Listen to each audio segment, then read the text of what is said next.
queria pedir que você olhasse para o lado esquerdo e para o lado direito. Está vendo o irmão ao seu lado? Algum tempo atrás eu ouvi um jogador de futebol dizendo que o que o encantava no esporte, não só futebol, mas vôlei, handball, esportes coletivos, é que você não tem que carregar a responsabilidade sozinho.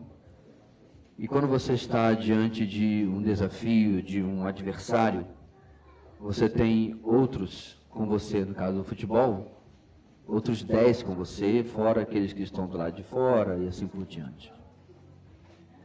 Durante os próximos dias, nós vamos falar do único momento na vida de Jesus onde ele não pôde contar com absolutamente nenhuma ajuda dos seus 11 discípulos, dos suas dezenas, centenas de seguidores.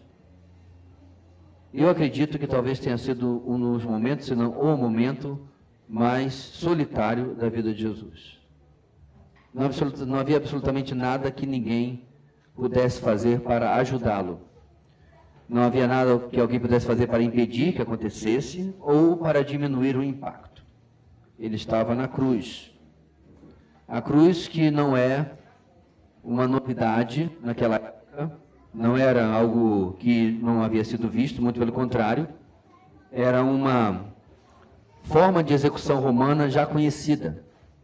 Na verdade, quando se entrava na estrada para Jerusalém, ela era geralmente ladeada de cruzes, para avisar as pessoas que não tentassem se rebelar contra o império, porque o império contra-ataca. E ele contra-ataca com força. Não havia muita leniência.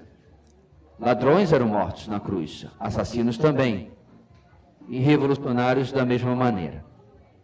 A morte de Cristo é com certeza um dos assuntos mais debatidos, mas também um dos assuntos mais afirmados, um dos assuntos mais, inclusive, negados dos últimos 2000 anos. Pessoas diferentes têm abordagens diferentes para com a morte de Cristo. Muitos passam muito tempo debatendo. As crianças podem sair, né? Ok. Qual a idade? 3 anos em diante, se você ainda é criança. 3 a 11, ok. E muitos debatem, irmãos, o seu significado teológico, social, o seu significado humano, o seu significado histórico. Muitos defendem que realmente aconteceu o que nós sabemos que aconteceu e dedicam a sua vida a defender o que a gente chama da história. Esse meu microfone volta ao normal aqui, ok? Para defender aquilo que a gente chama da historicidade da morte de Cristo. E muitos, porém, negam que isso realmente tenha acontecido. Por exemplo, tem gente que afirma que outro morreu no lugar dele. E na hora H, Deus removeu a Cristo e botou outro no seu lugar. Alguns afirmam que na hora H, por outra opção, Deus tirou o ser divino de Jesus e deixou apenas o homem morrer ali. E há muitas outras alternativas mirabolantes inventadas pelas pessoas. Mas acho que eu devo usar outro.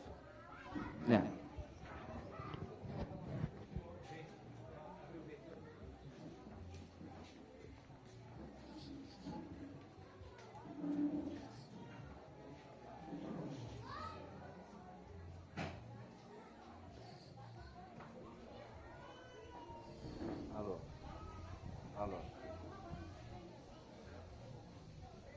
Alô.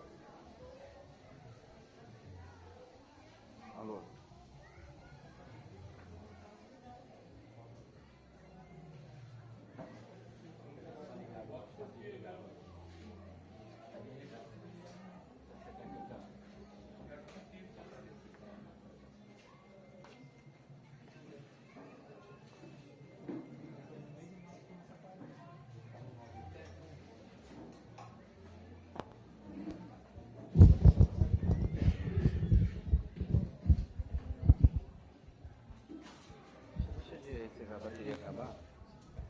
Ok, vamos perder o foco.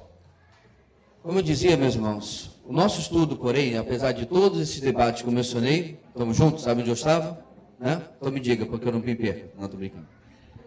Apesar de todos esses debates, nós não vamos ocupar esses dias falando sobre isso. Nós já vamos partir da fé bíblica. A fé bíblica que diz que o Deus homem passou, de fato, 6 horas em uma cruz romana e morreu pelos nossos pecados.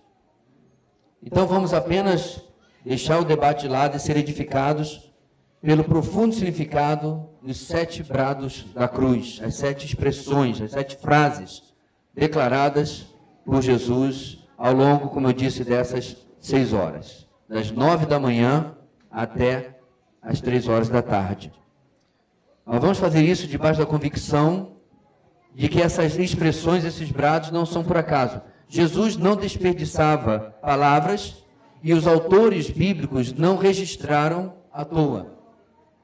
E nesse momento de extrema dor, se ele decidiu falar exatamente essas 7 frases, isso foi planejado e há um profundo significado do que nós podemos tirar disso que ele falou ali na cruz. A propósito, para juntarmos as 7 frases, não tem como usarmos só um evangelho. Então nós não vamos fazer a exposição de um texto da crucificação em Mateus, ou em Marcos, ou em Lucas, ou em João. Nós temos que usar os 4 evangelhos, porque alguns deles registram 2, outros 3, outros 5 expressões, brados da cruz. Mas o que torna a morte de um carpinteiro de 30 e poucos anos algo tão único, algo tão singular? Por que a morte, a crucificação dele é diferente das centenas, milhares de outras pessoas que foram crucificadas? A W. Pink escreveu exatamente um livro cujo nome é Os 7 Brados da Cruz. E nesse livro, ele destaca 4 características da morte de Jesus que a torna única. Primeiro, ela foi, sim, uma morte natural, isto é, um homem de verdade morreu ali. Não era uma visagem, não era um homem pela metade, não, ele morreu ali, seu sangue foi de fato derramado. Se escorria pela cruz, ele empoçava ao pé da cruz, e se descia mais ao nível mais baixo onde as pessoas estavam, eles de fato tinham que se desviar do sangue dele. Nada aqui é figurativo. Aos olhos menos observadores e aos que não conheciam a Jesus, ele poderia, inclusive, parecer a morte de qualquer um, se essas pessoas ignorassem toda a vida, todo o ministério dele e tudo o que aconteceu ao redor da crucificação. Segunda coisa que a W. Pink destaca, ela não foi uma morte natural. Peraí, ele acabou dizendo primeiro que é, mas calma, isso não é uma contradição. Ela não foi como a morte de todos os demais seres humanos, inclusive daqueles crucificados, todos nós que recebemos como salário do pecado a morte. Por quê? Porque ele não tinha pecado. Além disso, ele possuía condições, poder, para evitar a própria morte. Isto é, ele tinha controle sobre tudo o que estava acontecendo. Então ele teve uma morte natural, mas uma morte que não foi exatamente natural como a minha e a sua. Terceira coisa, ela foi uma morte preternatural. Que palavra é essa? Eu fui procurar se ela realmente existia ou se foi só um neologismo criado pelo tradutor. Não, ela existe. Porque ela não é apenas uma morte sobrenatural, mas ela é uma morte que foi profetizada antes que tudo existisse. Ele é o Cordeiro de Deus que foi morto antes da fundação do mundo. Não há acidentes, não há nada. Ele é aquele que havia sido planejado. O plano da redenção envolve a morte dele. Mesmo antes de ser uma necessidade, antes da queda, jamais houve um momento em que a realidade não incluísse a morte de Jesus. Como disse um poeta uma vez, inclusive sobre a manjedoura, sobre aquele bebê havia uma sombra de uma cruz. Em quarto lugar, ela foi uma morte, sim, sobrenatural. Não há nenhuma morte ou evento que supere os bastidores sobrenaturais do que aconteceu durante aquelas horas, antes e durante o Calvário. O véu se rasgou sozinho, mortos ressuscitaram, houve um terremoto, houve trevas por muitas horas sobre a face da terra. A morte daquele que viveu de maneira única foi igualmente única. valeu mais do que qualquer morte, ou do que qualquer vida, de fato, de todos os seres humanos somados. Todas as mortes e todas as vidas da história não chega perto da morte e da vida dele. Hoje nós vamos começar, meus irmãos, diante já dessa introdução, a falar sobre o primeiro brado da cruz. Se você faz as contas direitinho, você vai ver que nós vamos ter que juntar 2 brados em uma só mensagem, porque nós só teremos 6 cultos durante o nosso retiro, como geralmente é. Mas hoje nós vamos ficar com tempo para um apenas, e nós vamos para Lucas capítulo 23, vai ser projetado ali, versículo 34. No começo já da crucificação, Jesus não está chegando ali inteiro, ele não está chegando ali fisicamente íntegro, ele não está chegando ali em sua melhor forma, muito pelo contrário. Se você nunca assistiu, se você não teve coragem de assistir A Paixão de Cristo, é o filme mais fiel de como Jesus chega até o Calvário. Ele havia passado pelo chicote romano. Quando você pensa em chicote, talvez você pense, eu apanhei da minha mãe com cinturão, dói mesmo. Não, passa nem perto. O chicote romano, ele tinha o nome de flagellum. Quem que lembra? Flagelo. Nada bom pode vir da palavra flagelo. Era feito de tiras de couro e na ponta você encontrava pedaços de osso, metal, até mesmo minerais, dependendo do artista que havia feito aquele instrumento. E essas pontas cravavam sobre as costas daquele que estava sendo flagelado e literalmente expunha nervos, músculos, etc. Então, os autores do filme retrataram de maneira correta. E esse homem que chega desta maneira, e chega ali por causa, sim, do papel romano, mas também do papel dos líderes do povo judaico, do povo judeu, diz esta frase de Lucas 23, versículo 34. Jesus disse: Pai, perdoa-lhes, pois não sabem o que estão fazendo. Na década de 70 tem uma música que você talvez conhece, já ouviu, ou alguns aqui já cantarolaram, não entregue a idade. A música pergunta assim: qual a profundidade do seu amor? A música, é claro, está falando de um mero amor romântico. Mas no seu primeiro brado, Jesus vai provar que o seu amor não era apenas de outra categoria, muito melhor do que um amor romântico, mas era também de outra profundidade. O homem ou a mulher mais apaixonados que podem já ter existido ou existir na face da terra, jamais vão chegar perto disso aqui. Por outro lado, nosso irmão Sérgio Lopes escreveu acerca disso em uma outra canção, essa sim, muito melhor, e ele escreveu o seguinte, aspas: quem nesse mundo um amor tão grande pode ter, de entregar a própria vida sem temer? Quem já sentiu a dor de ser cravado em uma cruz, pagando pelos erros que não cometeu, e olhar nos olhos de quem tanto mal lhe fez, e sem ressentimento oferecer perdão? Quem pode ser melhor amigo que o Senhor, que pelo servo a própria vida renunciou? A resposta à música é simples: ninguém amou como Jesus, ao ponto de demonstrar tamanho perdão. E aí resta a pergunta a nós: qual a profundidade do seu amor? Qual a profundidade do seu perdão? Lucas, texto que nós lemos, não declarou, como Mateus e João fizeram, como os eventos da morte de Jesus cumpriram as escrituras do Antigo Testamento. Ele deixa essa parte de fora. O propósito de Lucas aqui é outro. Em vez disso, ele queria mostrar Jesus como o Messias perdoador, porque ele retrata Jesus como o homem ideal. Ele escreve para os gregos. Mesmo enquanto este homem está morrendo, ele é acima da média, ele é outro patamar, ele é outra categoria, ele não é igual a qualquer um. Os heróis dos gregos eram heróis porque eles conquistavam grandes batalhas ou grandes competições esportivas. Ou eram deuses da sua mitologia que tinha feito isso ou aquilo? Lembra dos 12 trabalhos, 10 trabalhos, 20 trabalhos de Hércules, sei lá quanto ele fez? Mas, na verdade, ele não fez nada, porque é pura mitologia. Mas era assim que os gregos admiravam as pessoas. E Lucas está dizendo aqui, eis um motivo diferenciado para você admirar esse aqui.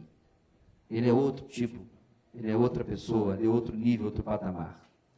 E esse homem então pede ao Pai que perdoasse aqueles que o estavam matando. E ele perdoou um dos homens, sentenciado à morte com ele, que vamos ver mais à frente, outro dia. Mesmo na morte, Jesus tinha poder para provocar a reconciliação das pessoas com Deus, porque isso começa exatamente com perdão. Porém, os governantes zombaram, os soldados zombaram, e inclusive os criminosos que estavam junto com ele, o insultaram. O contraste, meus irmãos, entre Jesus e as pessoas ao seu redor é gritante. Vamos lembrar, nós só temos João ali. Os outros discípulos, nós não temos notícia sequer se eles arriscaram a assistir de longe, de uma distância, digamos, segura. Tem sua mãe, você tem algumas outras mulheres, mas é um momento em que ele está sozinho e ele não desaponta. Ele não manifesta amargura, ele não manifesta rancor. Cadê as pessoas que o Filho do Homem veio para servir e não para ser servido? Cadê essas pessoas agora? Nada disso passa diante de Jesus. Aquele que podia simplesmente surpreender todo mundo ali, curar suas feridas, fazer aquele cravo sair da sua mão e sair dali e literalmente, meus irmãos, pulverizar cada um que estava à sua frente, ele não faz nada disso. Jesus, então, é retratado por Lucas, isso não é surpreendente, como aquele que oferece graça e perdão aos pecadores. Na verdade, Lucas faz isso outras vezes, como no capítulo 7, durante o seu evangelho. E aí ele é o único que registra essa oração pelo perdão dos seus executores. Curioso que Estevão copiou exatamente o que Jesus fez. Lá em Atos capítulo 7, nós vamos ver Estevão sendo apedrejado por esses mesmos homens que estão aqui à frente de Jesus, boa parte deles, e ele repete as palavras pedindo perdão aos seus algozes. Por que Estevão faz isso? Primeiro porque Jesus deu exemplo, é verdade, mas vai mais além, o perdão faz parte do ensino de Jesus. O perdão faz parte daquilo que ele incluiu nas suas mensagens, nas suas palavras que ele deu aos seus discípulos. Marcos capítulo 11, por exemplo, versículo 25 e 26. E quando estiverem orando, se tiverem alguma coisa contra alguém, perdoem-no, para que também o Pai Celestial lhes perdoe os seus pecados. Mas se vocês não perdoarem, também o seu Pai que está nos céus não perdoará os seus pecados. Lucas 24, 46 e 47, ele disse, está escrito que o Cristo haveria de sofrer e ressuscitar dos mortos no terceiro dia, e que em seu nome seria pregado o arrependimento para perdão de pecados, e todas as nações, começando por Jerusalém. Nessas e outras passagens, meus irmãos, Jesus nos tira todas as desculpas e ordena o perdão, e aqui ele dá exemplo fazendo isso exatamente. Então, o que nós podemos depreender do exemplo de Jesus, dos ensinos de Jesus sobre perdão? Eu quero trazer, essa noite, 3 ensinamentos na morte de Jesus sobre perdão aos outros. 3 ensinamentos da morte de Jesus, na morte de Jesus, sobre perdão aos outros. Primeiro, Jesus nos ensina que o perdão independe da atitude dos outros. Jesus nos ensina que o perdão independe da atitude dos outros.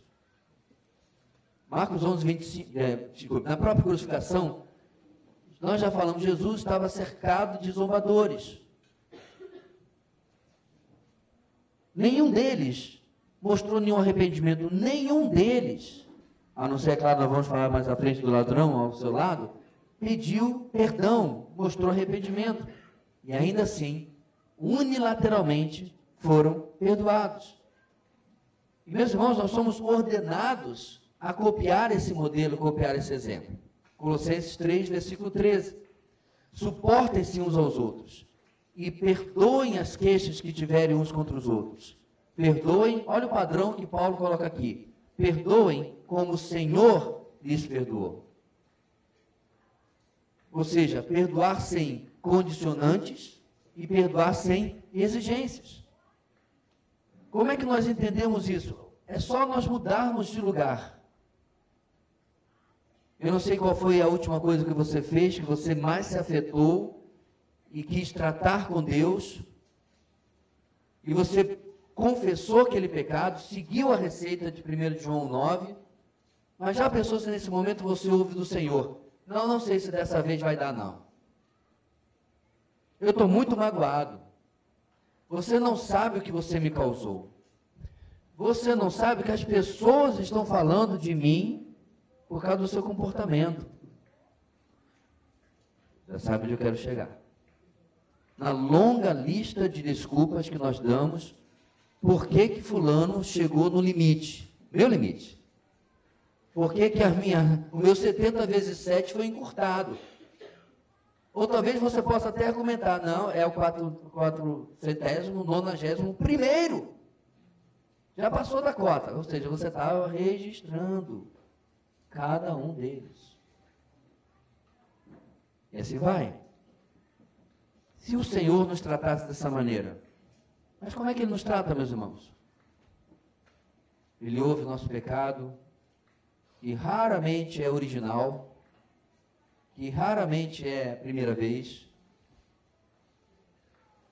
Ele restaura a comunhão conosco, e aí ele pega aquele pecado, o que diz o profeta, irmãos? Ele faz o que com ele? Joga lá no mar do esquecimento. Um pastor amigo meu, conhecido meu quando era jovem, ele joga lá no mar do esquecimento e coloca uma placa numa boia. Proibido pescar, proibido mergulhar. Porque nós temos essa mania. Fazemos com as pessoas, às vezes fazemos até mesmo conosco. É verdade, meus irmãos, pecados são, infelizmente, repetitivos muitas vezes. Mas não para o nosso Deus. Perceba, quando nós pedimos perdão, é como se nós não tivéssemos pecado. E eu entendo, nós não temos essa capacidade divina de simplesmente arrancar o histórico da pessoa. Não é igual ao histórico de navegador da internet, eu sei. Apaga. O que fez? Não fez nada, não aconteceu nada. Está tudo ótimo. Vamos começar aqui, novo capítulo. Na verdade, o máximo que nós podemos esperar é que, mesmo que não seja igual, diante do acontecido e do perdão executado, possa ser melhor. Um relacionamento mais maduro.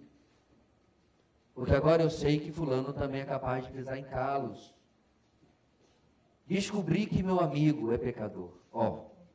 Descobri que meu cônjuge é pecador. Descobri que meus pais, que meus filhos, que meu pastor, que minha ovelha. Eu descobri que eu acabei num relacionamento com um pecador. E o perdão é a saída, meus irmãos, para essas surpresas que o relacionamento dá. Porém, ele independe da atitude de outros. Essa é a primeira lição que Jesus nos dá. Uma razão central para tanto é também, meus irmãos, a nossa sanidade espiritual.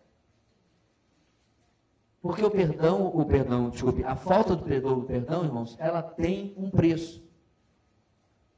Eu já contei para os irmãos uma pessoa que nós conhecemos, na verdade, minha esposa conhecia antes. Essa pessoa, a gente brinca, parece que foi batizada na água do limão, sem açúcar, viu? E não era aquele galego bem docinho, não, era bravo. Na verdade, parece uma limonada que a gente tentou tomar essa semana, mas ficou com mais gosto de casca do que de limonada, não deu. Eu até fui jogar no jardim, porque era capaz de matar, pegasse. Então, o fato, meus irmãos, é que nós conhecemos esta pessoa, e por que essa pessoa era assim? Porque essa pessoa vivia desta maneira, porque nunca sorria, porque vivia abatida, porque vivia debaixo, parece que uma nuvem andava na sua cabeça. Porque ela carregava uma situação de falta de perdão. Sim, uma coisa muito triste havia acontecido com ela, mas ela continuava presa àquele evento décadas depois do ocorrido. Você deve conhecer pessoas assim. Alguns anos atrás eu aconselhei uma senhora que estava passando por uma depressão, e lá vamos investigar o que aconteceu. Então pega a visão. O filho dela tinha um noivado. E já tudo encaminhado, para as coisas compradas, planos feitos e tal. A menina puxou a tomada. A noiva desistiu. E obviamente foi algo muito difícil. Havia planos, havia gastos, havia tudo. Mas adivinha só, o filho dela se recuperou, superou e já estava rumo a outro casamento, porque só havia algum tempo que havia passado. A mãe não. A mãe amarrou um bode, botou um pouquinho d'água ali para o bode não ficasse com sede, e lá ficou. E eu já disse para os irmãos, não tem vírus, não tem bactéria, não tem fungo da depressão. É quando nós não lidamos com as coisas da vida, da perspectiva do alto, e a tristeza, que deveria ser só um cocôzinho de passarinho que cai na gente, vira um ninho feito na nossa mente. Eu vou morrer afirmando isso, porque o noivo estava vivendo a vida dele, lá em Brasília, inclusive. E ela aqui, presa a um fato, porque não perdoava o que aquela, preenche no branco o que aquela mulher falou, havia feito com seu filho.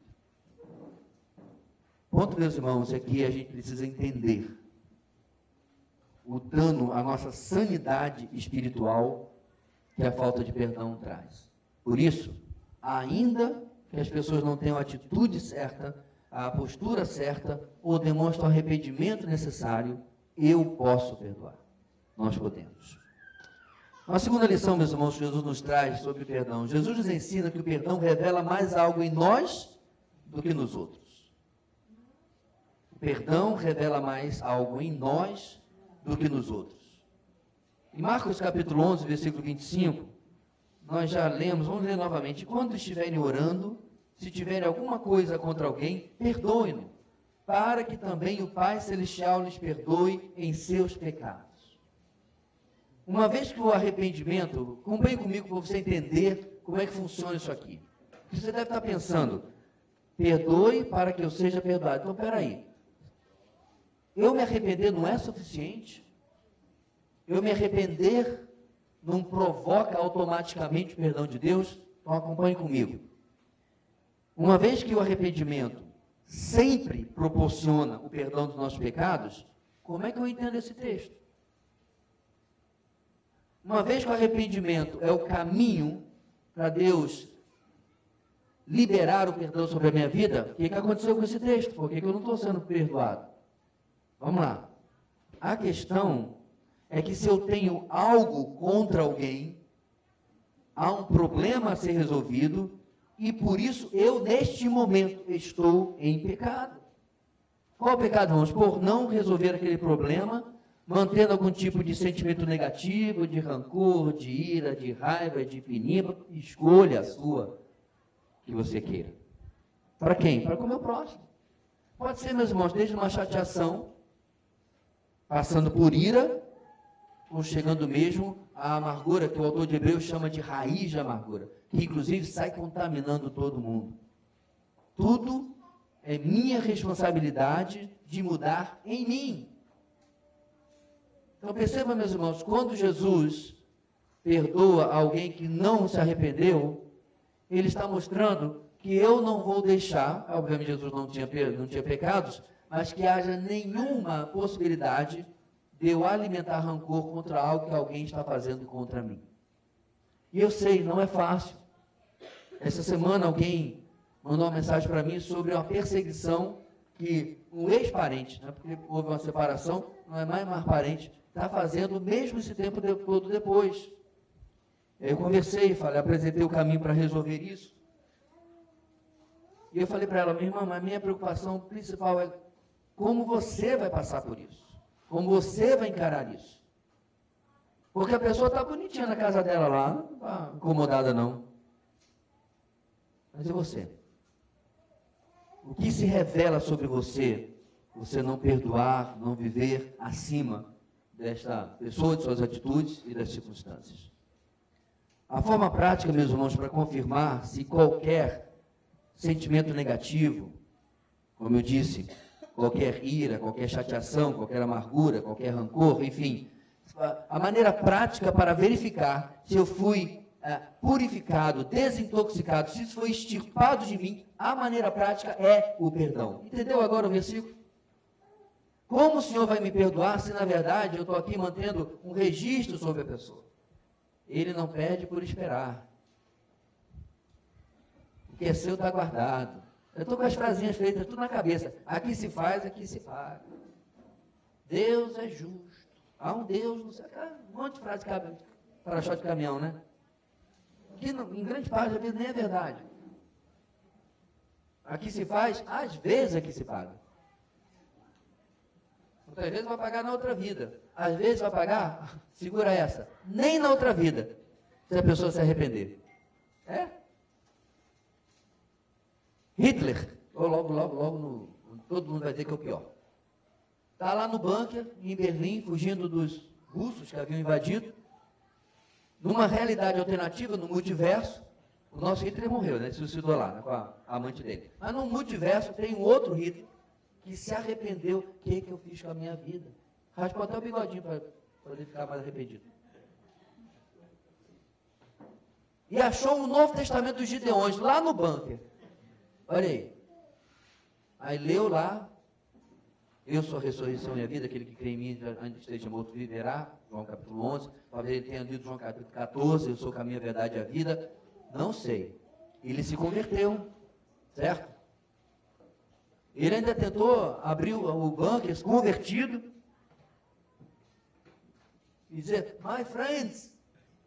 Para os russos. Não deu certo. Aí foi assassinado. Onde é que esse Hitler estava? Esperando para a gente lá no céu. Se o arrependimento foi genuíno. Pastor, mas é o histórico do cara. Pois é, meus irmãos. Esse é o poder do perdão diante de um genuíno arrependimento. Mas quando isso não acontece na nossa vida, eu estou comprovando que algo está pendente. Se estou perdoando, é porque não guardo mais nada sobre aquela pessoa. E se guardava, inclusive eu já me arrependi. Agora sim, eu posso experimentar o perdão de Deus. Agora eu estou pronto. Agora, vou ler de novo. Eu posso perdoar para que o Pai Celestial me perdoe também. Assim funciona. Terceira lição que Jesus nos ensina. Ele nos ensina que o perdão está intrinsecamente ligado à morte dele. O perdão está intrinsecamente ligado à morte dele. Por quê, irmãos? A morte de Jesus foi aceita por uma simples razão, porque ele é o ser humano perfeito, o ser humano impecável, é o ser humano único, totalmente santo. Por isso a morte dele foi aceita. O primeiro brado da cruz estabelece o tom do que irá acontecer na cruz. A cruz é o lugar do perdão ser comprado, ser ratificado, o perdão ser confirmado.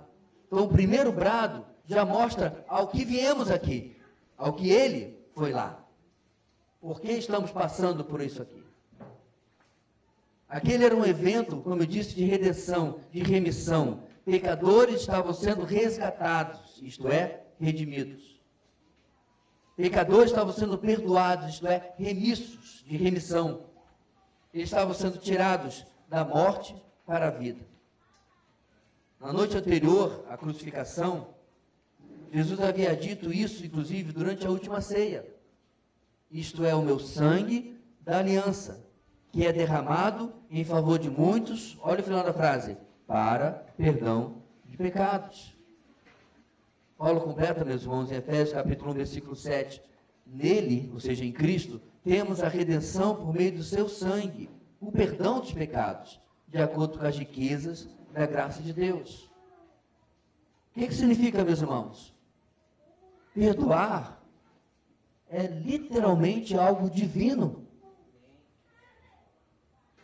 É uma forma extremamente próxima e íntima que eu participo da natureza do meu Deus.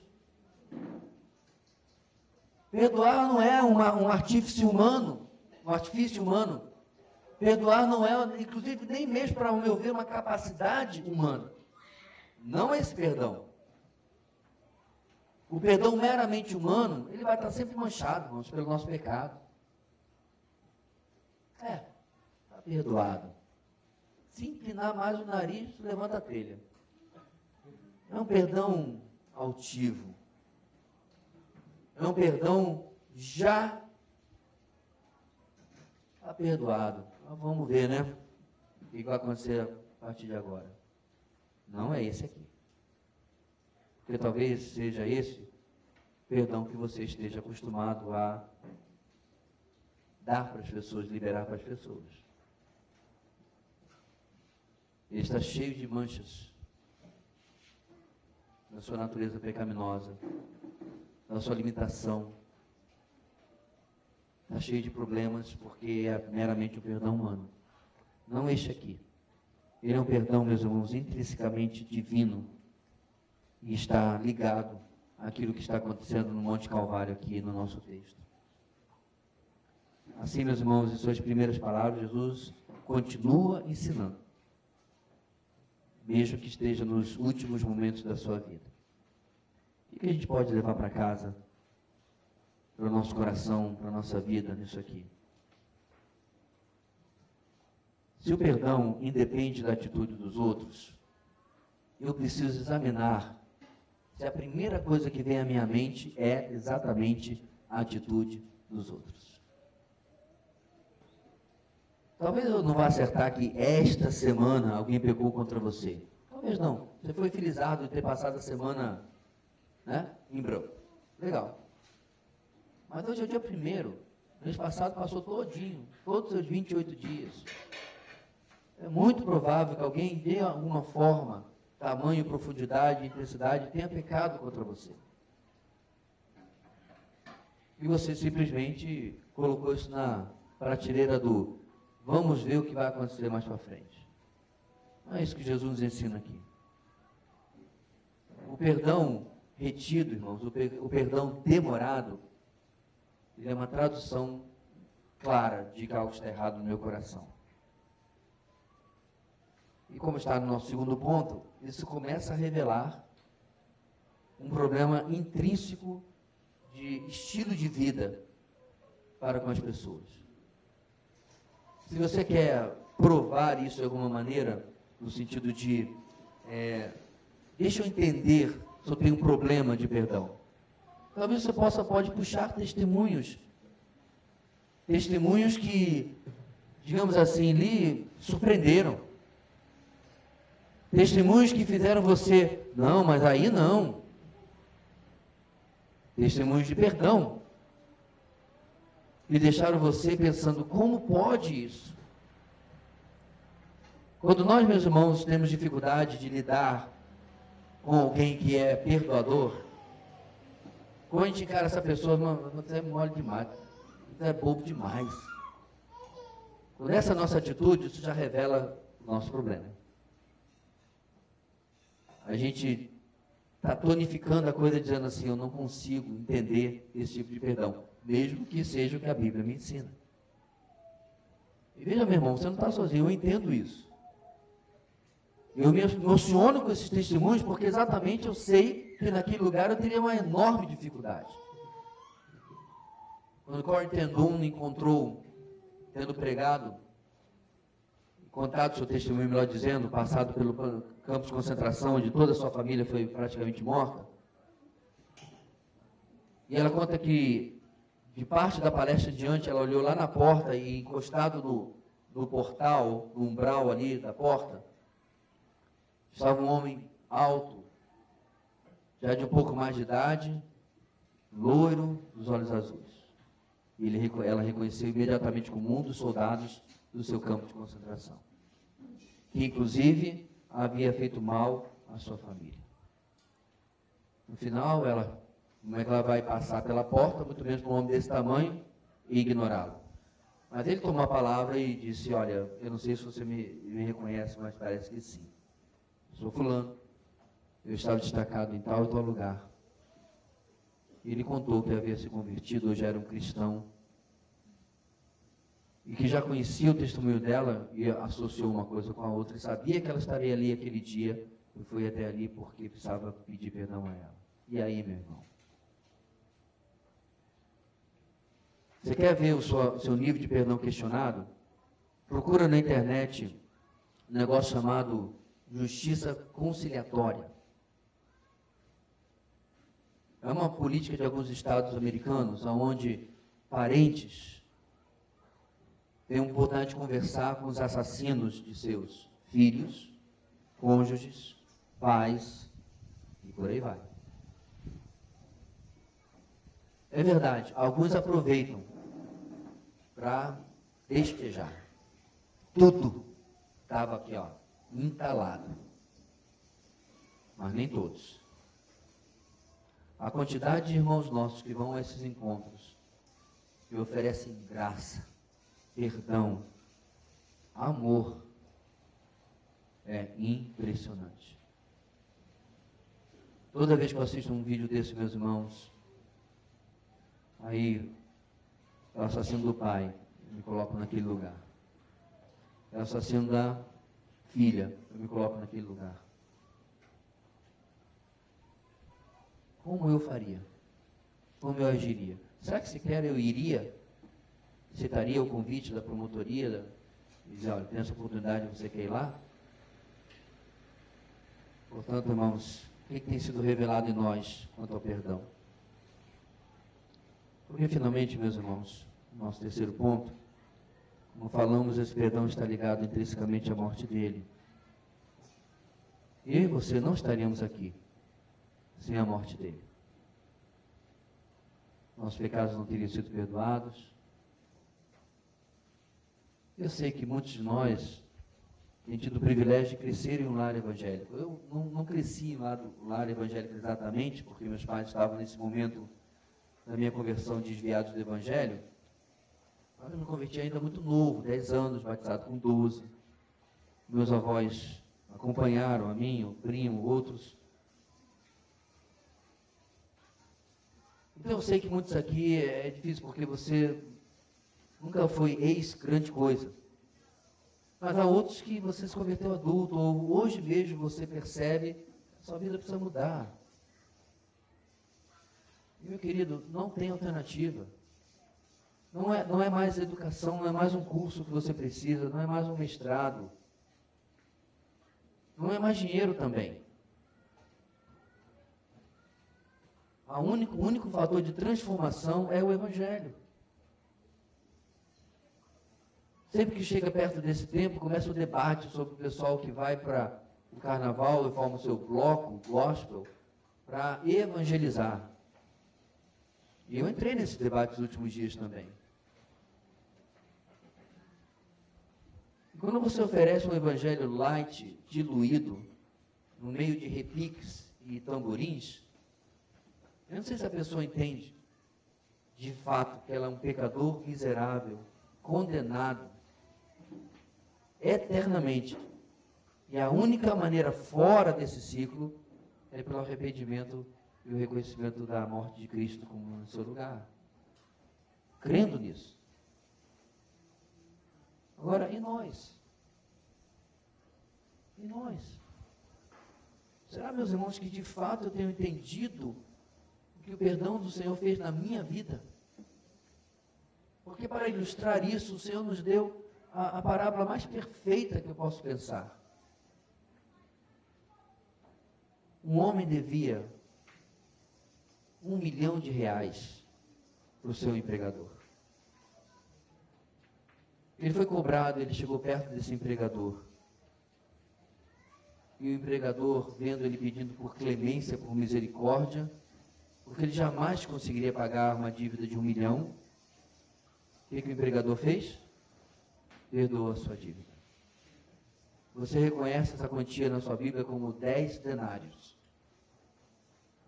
10.000 denários, perdão. Isso era 10.000 dias de trabalho. Para você ter uma ideia do valor, você pega hoje o salário mínimo, só para ter uma ideia, divide por 30 e multiplica por 10.000. Essa era a dívida desse camarada. O salário mínimo está 1.500, coisa assim. Então, R$50 por dia. Quanto é que dá? 5 milhões, não é isso? É o que ele devia. É impagável. Ele tinha que trabalhar 3 turnos por dia durante a vida inteira e nem sei se conseguia. Mas ele é perdoado. Aí ele sai de lá. Quem ele encontra? O seu conservo, o seu companheiro, que lhe devia R$500. R$500. Ele manda prendê-lo e não aceita os pedidos de misericórdia dele. Meus irmãos, para bom entendedor, bingo é parágrafo. Quem é o devedor de 10.000 denários? Quem é o devedor de milhões? Eu sou esse devedor. Eu. E o Senhor pegou o escrito de dívida, pegou a minha promissória e fez assim. Pronto. Aí cá está o Sinfrônio. O que o Sinfrônio fez? O Sinfrônio espalhou fofoca sobre mim. Manchou minha reputação, porque agora, fofoca, irmãos, é como folha levada ao vento. Dá para pegar tudo de volta mais. Sempre alguém vai acreditar naquela fake news. Sempre alguém vai acreditar naquela coisa que foi falada sobre você. E o Sinfrônio fez isso sobre mim. E o que eu estou fazendo com relação ao Sinfrônio? Eu já fiz um boneco voodoo dele em casa, já estou espetando. Toda oportunidade que eu tenho, Sérgio fala, então, eu preciso comprar o carro do Sinfrônio. Não deve prestar, porque o cara é desonesto. Tudo que eu posso fazer para detonar com o camarada. Aí o Senhor vai me chamar lá e vai dizer, peraí, cadê tua dívida de 10.000 denários? Você não pode perdoar esse troquinho do seu lado. O ponto aqui, meus irmãos, é que você jamais vai perdoar mais do que o Senhor. Pode esquecer. Você jamais vai perdoar mais do que o Senhor. Lhe perdoa. E o perdão recebido deve ser compartilhado. Pecadores perdoados perdoam pecados. Como diz Dave Harvey em seu livro, Quando Pecadores Dizem Sim. Para o casamento, ou para toda a nossa vida, vale a mesma coisa. Assim, meus irmãos, Jesus inicia as suas horas, suas 6 horas naquela cruz, pedindo que o Pai possa perdoar os seus algozes e não atribua a eles aquilo que de fato eles mereciam. Ele começa, meus irmãos, com esse tema tão difícil para nós, mas incontornável. Que o Senhor nos ajude a pensar, a analisar com sinceridade e profundidade qual tem sido o meu procedimento as pessoas ao meu redor, próximas ou longínquas. Bem perto de relacionamento ou só conhecidos, tanto faz. Qual tem sido o meu procedimento? Amém. Deus querido, nosso coração, ó Deus, luta com aquilo que nós ouvimos aqui. Nós tentamos colocar, ó Deus, desculpas, pensando de repente que o Senhor é diferente, mas não. Tu és o Deus que nos cura, levando-nos a fazer aquilo que nós precisamos fazer, com qualquer coisa que porventura seja feita contra nós. Perdoar. Ajuda-nos, ó Deus, a repetir as palavras do Senhor Jesus ali na cruz. Dia após dia, vez após vez, com sinceridade, independente das atitudes e das circunstâncias dos outros e ao nosso redor. É o que oramos, em nome de Jesus. Amém.